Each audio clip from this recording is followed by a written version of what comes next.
The sun cast its golden rays over the lush coastline of a bustling West African resort town.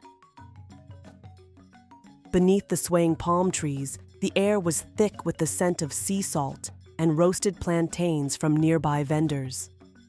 Among the workers who toiled endlessly under the weight of tourist desires was Abeni, a 24-year-old single mother with calloused hands and an unbreakable spirit.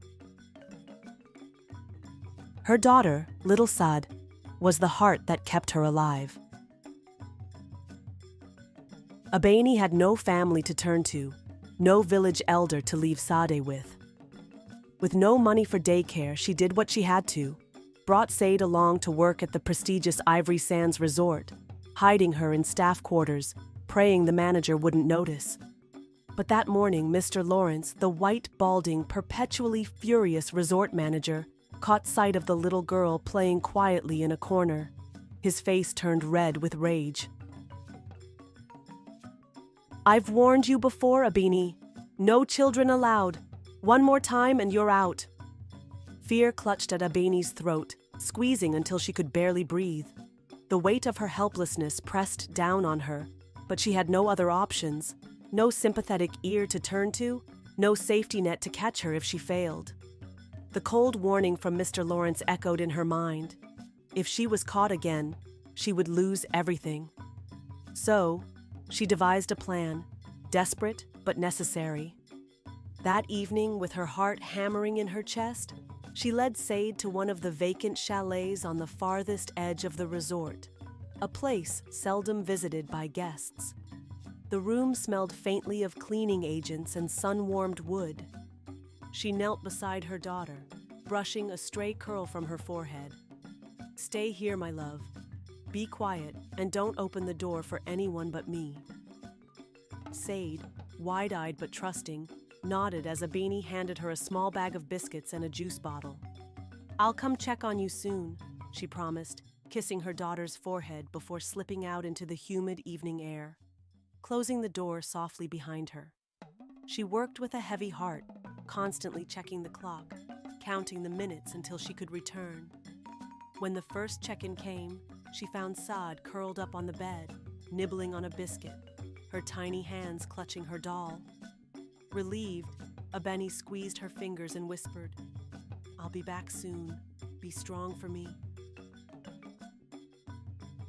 But when she returned for her second check-in, dread clamped around her chest like a vice. The door was slightly ajar. Abeni's breath caught in her throat as she stepped inside. The room was eerily silent, the air thick with an unnatural stillness. Her eyes darted around frantically. The biscuits lay scattered across the floor, some crushed beneath hurried footsteps.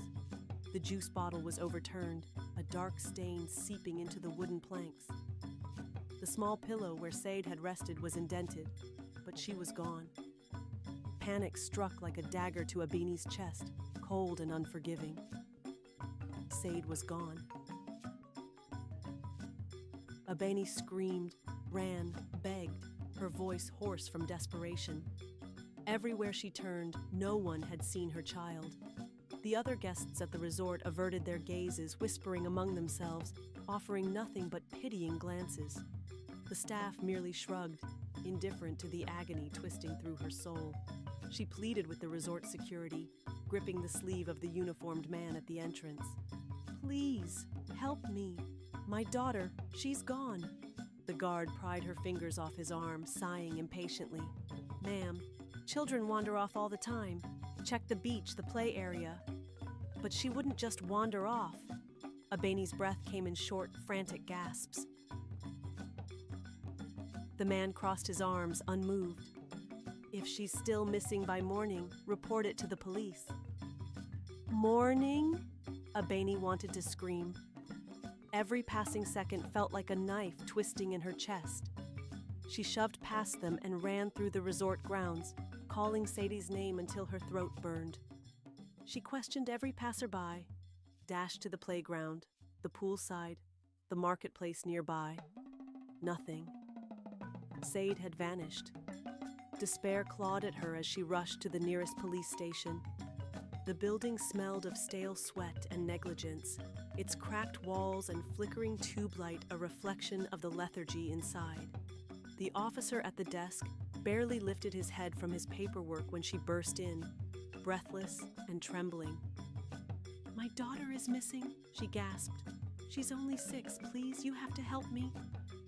The officer, a heavy-set man with stained teeth and droopy eyelids, exhaled loudly, as if she were an inconvenience.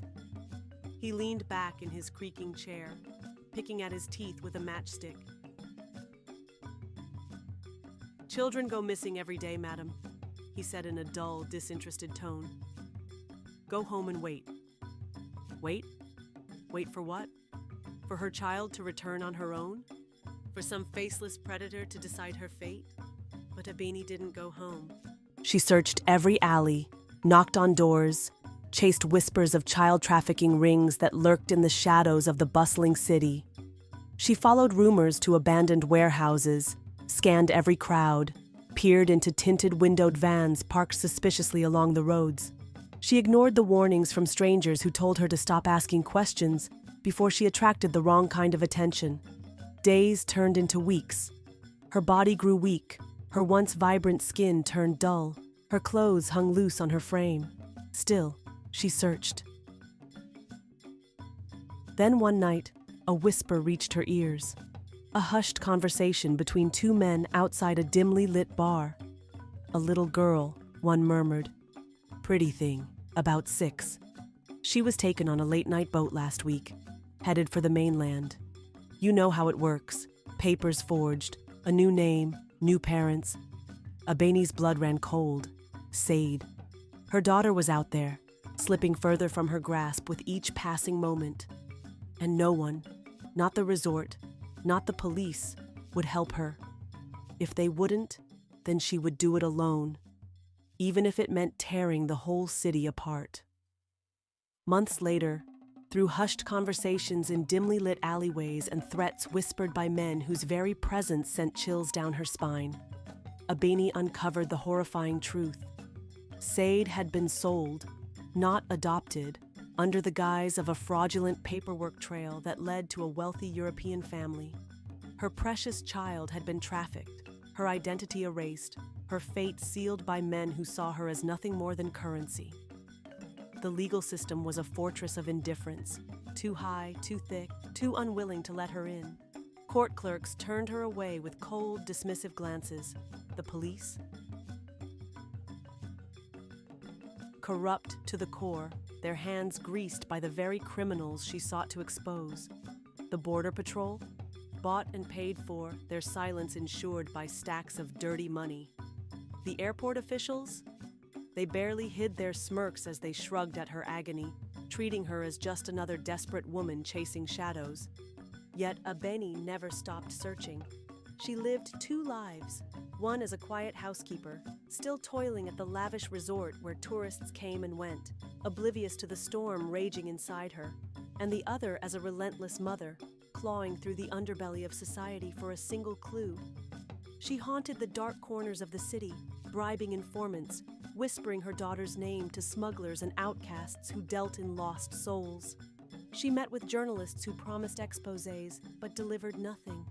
She prayed to the gods of her ancestors, to the spirits of the land, to anyone who might listen. 16 years passed, 16 years of unanswered prayers, of false leads that led to dead ends, of hope that flickered and flared, only to be snuffed out again. But she was not broken. Abeni's love was a fire that could not be extinguished, and no matter how many doors slammed in her face, she would not stop. Somewhere Saad was waiting, and Abeni would find her. Then one day, fate intervened. A newlywed couple arrived at the resort, Lisa and Daniel, young, affluent, and glowing with the joy of love.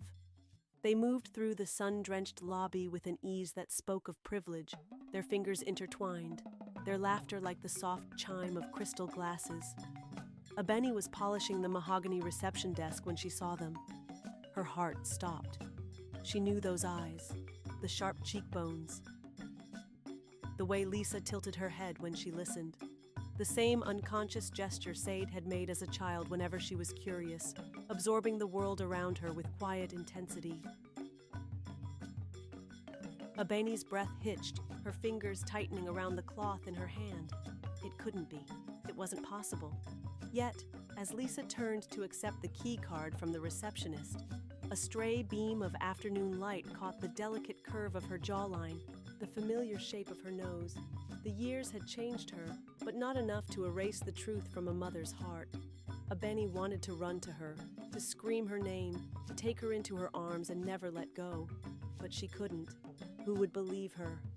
A housekeeper standing in her simple uniform, pointing a trembling finger at an elegant European woman and claiming, "That's my daughter?"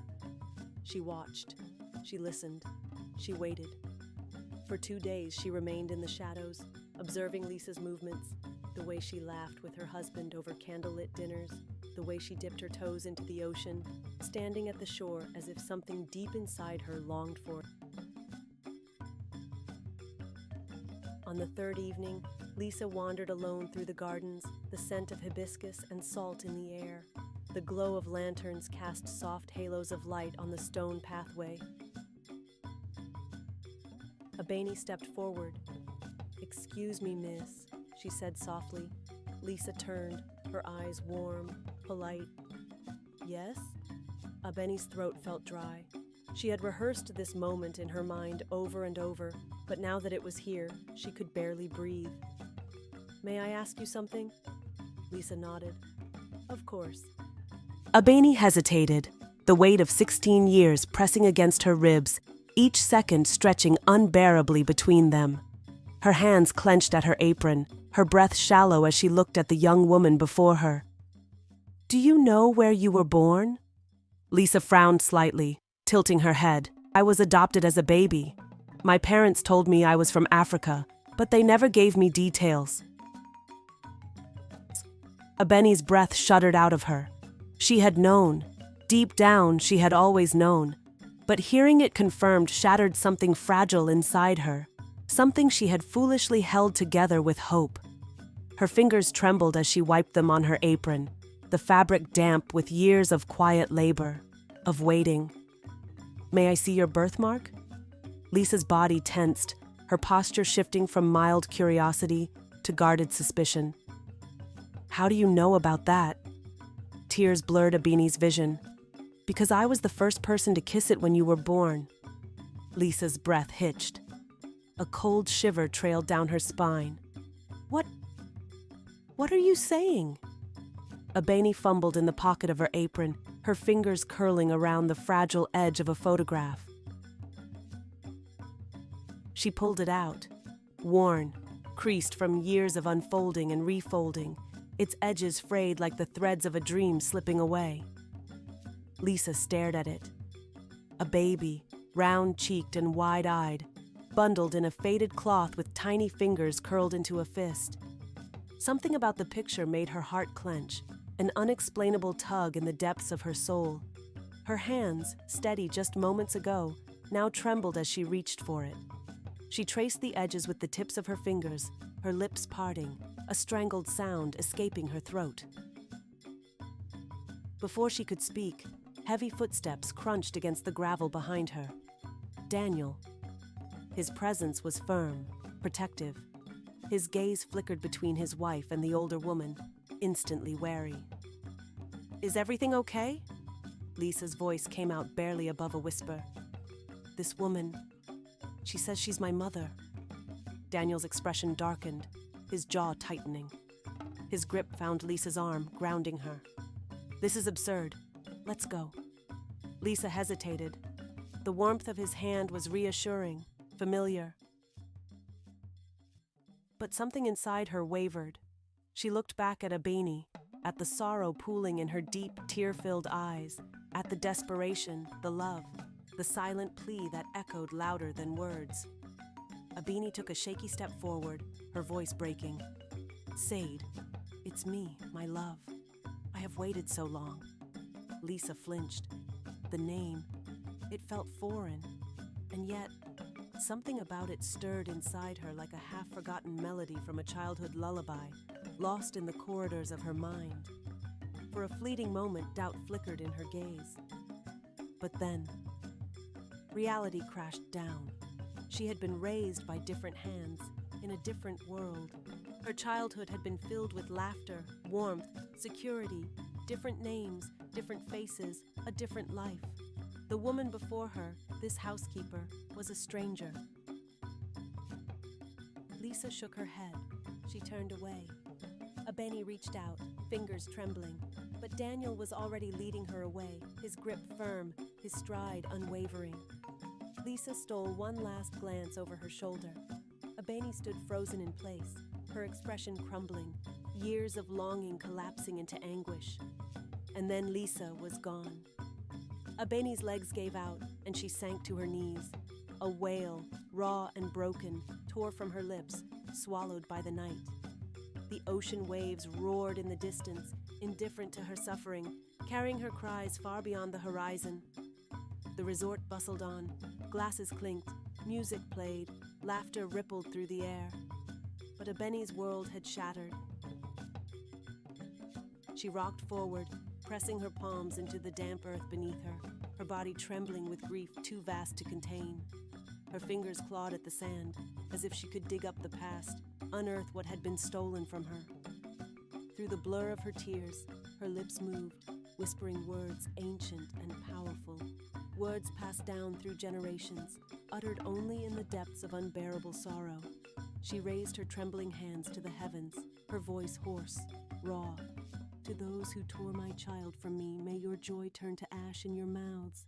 May your nights be filled with restless shadows and your hearts know the pain of a love forever out of reach.